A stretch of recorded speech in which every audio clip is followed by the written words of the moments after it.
जो रेगुलर देखने वाला है उसको तो प्लांट देख के ही पता चल गया होगा कि ये प्लांट दोस्तों यूनिक सिस्टम से हमने प्रोपोगेट किया था बड़े प्लांट से निकाल के, और अब इसमें ग्रोथ स्टार्ट हुआ।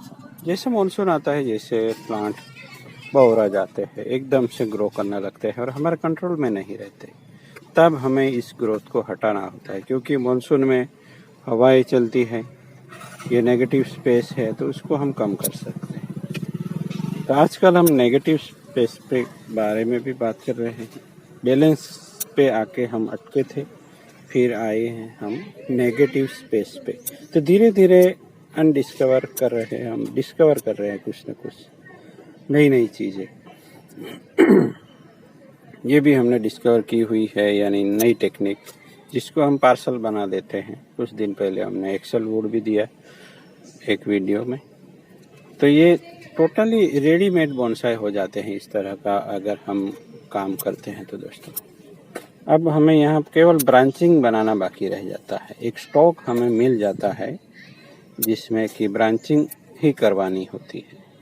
ये टूटा है, इस पे नेट हाउस बनाया था तो नेट भी पूरा गिरा था, वो पूरा गिर भी गया था, फिर भी ये सरवाइव कर गया। और मानसून आया है तो ये अब पूरे उफान पे है। यहाँ डाइबैक की हुई ब्रांच के नीचे से एक नई ब्रांच भी निकली है, तो उसका भी स्वागत है क्योंकि ये सही जगह पे है।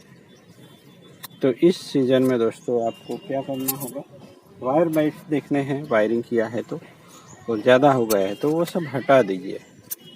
और ज़्यादा हवाएं चलती है इसलिए हमें इस तरह का ग्रोथ हटा ही लेना पड़ेगा, क्योंकि प्लांट ज़्यादा हिलेगा डुलेगा तो अनबैलेंस होगा। क्योंकि इसकी रूट सिस्टम इतनी अच्छी नहीं है, क्योंकि हमने उसको प्रोपोगेट करके लगाया हुआ।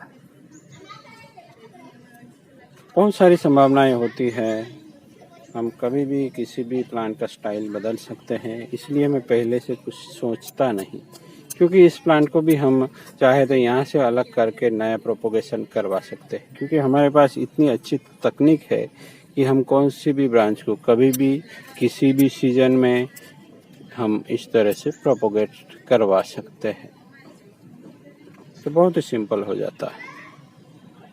तो ये एक ऐसा नहीं है कि इसी से फाइनल बोनसाई बनेगा, पर हम उसको एक संजो के रखेंगे। अगर आगे चल के यही अच्छा लगता है तो इसके साथ जाएंगे, या फिर उसको राफ्ट भी बना सकते हैं। उसको एक जगह पे बैठाया और ऊपर से ब्रांचिंग कर ली, तो कुछ भी हो सकता है।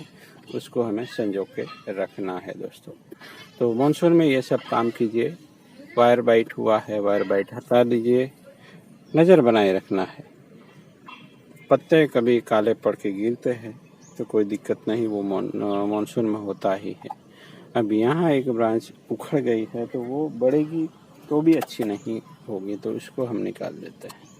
जहाँ जहाँ कट है वहाँ एंटी फंगस, बहुत ही सिंपल।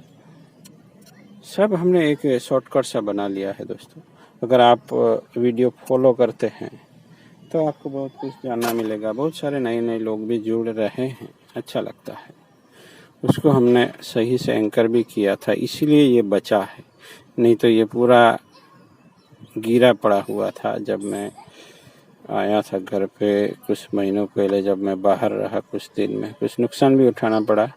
2 दिन तक नेट हाउस ऐसे ही पड़ा रहा था, फिर भी इतना ज़्यादा नुकसान नहीं था, पर ये थोड़ा नीचे हो गया था, टेढ़ा हो गया था, उसको सही करना पड़ा। ये सब एरियल रूट तो ऐसे ही ग्रो होते रहेंगे, कोई दिक्कत नहीं। चाहिए तो रखिए, मानसून में हमें देना है। ये कुछ ट्रंक लाइन भी बन रही है तो सही है, उसको हम सेक्रीफाइस करेंगे दोस्तों, यानी उसको जल्दी से बढ़ने देंगे हम। तो चलिए मिलता है किसी और नए टॉपिक के साथ। तब तक के लिए नमस्कार, और एक नए वीडियो लाने के वादे के साथ मैं विदा लेता हूँ। Thank you for